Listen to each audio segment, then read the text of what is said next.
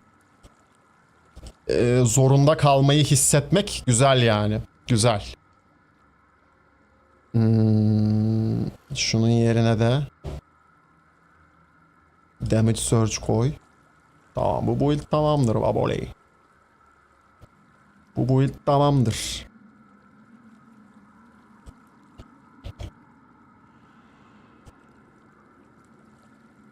%22 eldivende healing var ama sende healing low focus var. Artı low health build, bu normal bu kadar fazla olması tabii işte. Abi healing build'lerinde low health kullanmak zaruri. Full focus kullanamazsın.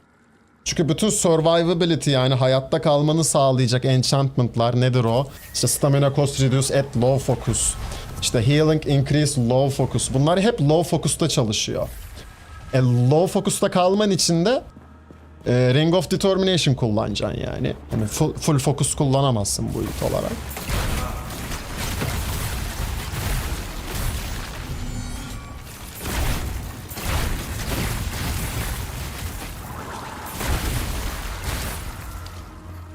Ki bir de base hasarımız bayağı düşük şu an ha. Ya 50 dexterity var abi çarda. 50 dexterity var. 50 dexterity ne? Ya bunun 80 falan olduğunu, 70-80 olduğunu hayal etsene. Ha, yapabiliriz. Aslında yapalım bu arada.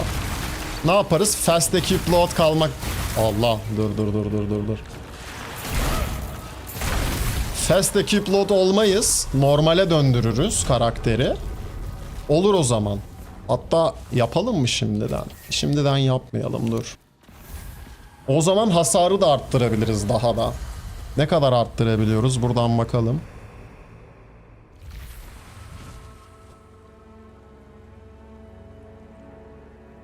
Dur, çok oldu. 16. 16'da 69. 69 severiz. 65 değil ya, 9. Ha, 65'e çıkıyor maksimum. Ha.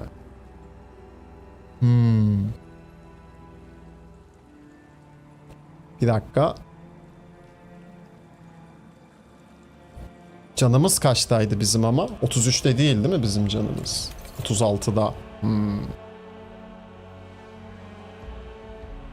33 kalsın. 33 kafidir. 33, 65, 15. Kafi. Bir dakika. Oha, tam 255 oluyor. Dedim sınıra falan mı dayanırdım acaba? Yani evet, bence okey. Bir dakika. Ha, 69 oluyor işte, tamam, evet doğru. Ama canım 66, 36'da olduğu için şöyle yapalım. Böyle olacak bende. 259, %259 bence çok okey. Bence çok okey.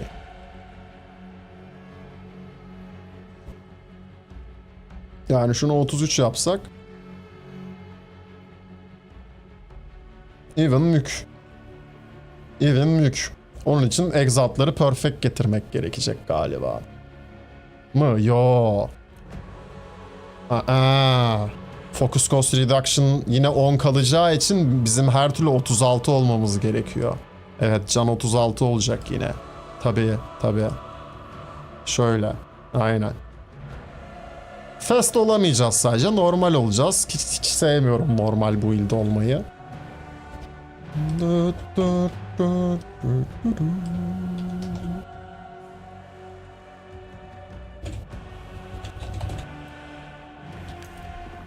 Yani normalken şöyle gidip fastken takla atsa daha mantıklı. Animasyonunu hiç sevmiyorum normaldeki şeyin.